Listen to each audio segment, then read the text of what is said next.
ఇక varicose veins నుండి విముక్తి పొందండి. ఎవిస్ వాస్కులర్ సెంటర్ ఇప్పుడు మన KPHP లో గ్రాండ్ ఓపెనింగ్ ఏప్రిల్ 4వ తేదీన. ప్రాచీన నాగరికతను వెలుగుతీసే క్రమంలో పురావస్తు శాఖ అధికారులు తరచూ నిర్వహించే తవ్వకాల్లో అరుదైన పరికరాలు, వస్తువులు, నాణేలు వంటివి బయటపడుతున్న సంఘటనల గురించి మనం వింటూనే ఉంటాం.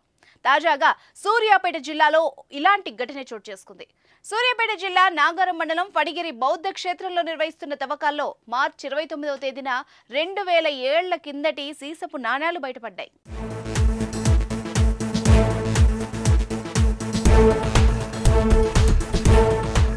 సూర్యాపేట జిల్లా నాగారం మండల కేంద్రంలో రాష్ట్రంలోనే అత్యంత ప్రసిద్ధిగాంచిన ఫణిగిరి బౌద్ధ క్షేత్రం ఉంది.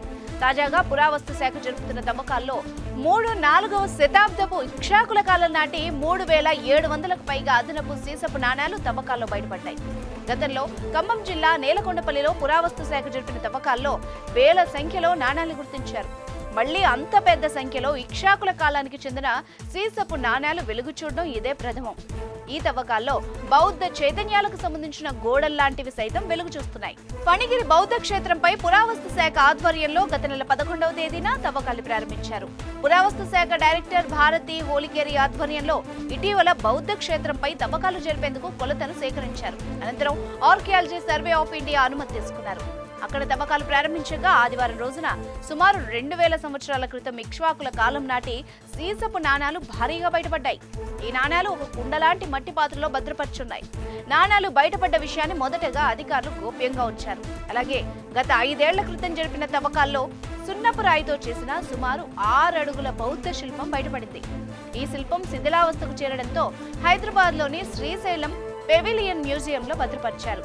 సాధారణంగా బౌద్ధ రామాల్లో బంగారానికి సంబంధించిన వస్తువులు లభించవు, కానీ గతంలో జరిపిన తవ్వకాల్లో ఇక్కడ 7వ రోమన్ చక్రవర్తి నెర్వి క్రీస్తు శకం 96-98లో విడుదల చేసిన 7.3 గ్రాముల బరువు గల బంగారు నాణెం బయటపడింది. మనకి ఇక్కడ చుట్టుపక్కల కూడా చాలా బుద్ధిస్ట్ సైట్స్ కూడా ఉన్నాయి.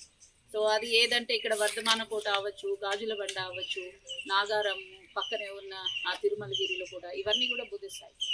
కానీ దీనికి ఉన్న ప్రాముఖ్యత ఇది స్ట్రాటజికల్గా అది లొకేట్ అవ్వడము, అలాగే ఇక్కడ మనకి దొరికిన అంటే దీన్ని ఒక విశేషత గుర్తించేసి నైజాం కాలంలోనే కూడా దీనికి ఒక ఎక్స్కవేషన్ ప్రొటెక్టెడ్ మాన్యుమెంట్గా దీన్ని గుర్తించేసి డిక్లేర్ చేసి, అలాగే అప్పటి నుంచే ఏంటంటే 1940s కూడా అక్కడ ఎక్స్కవేషన్ చేయడం జరిగింది.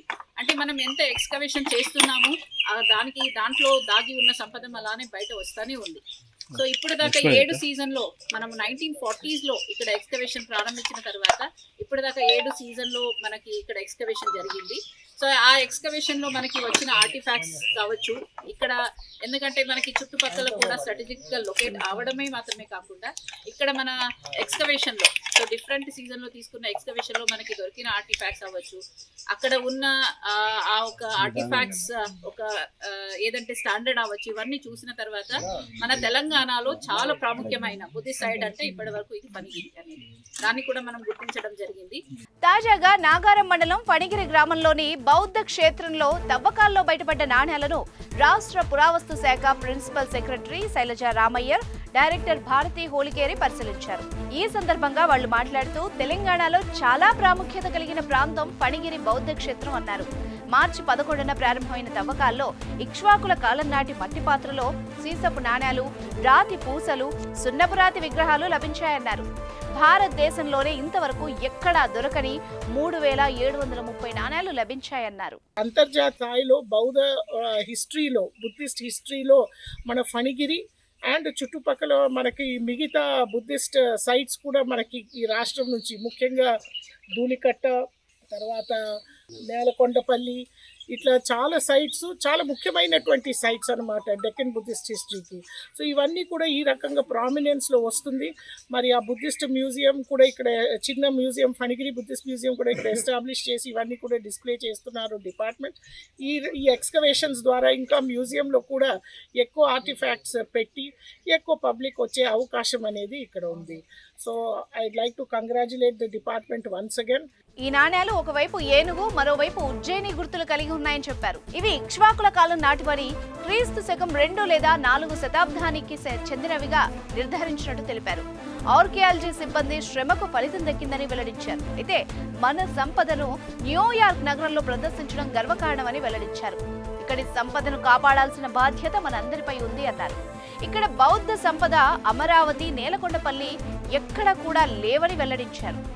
అయితే చాడలో కూడా తవ్వకాలు ప్రారంభించామని చెప్పారు. విదేశాల నుంచి కూడా ఫణిగిరిని సందర్శించేందుకు పర్యాటకులు వస్తున్నారని వెల్లడించారు.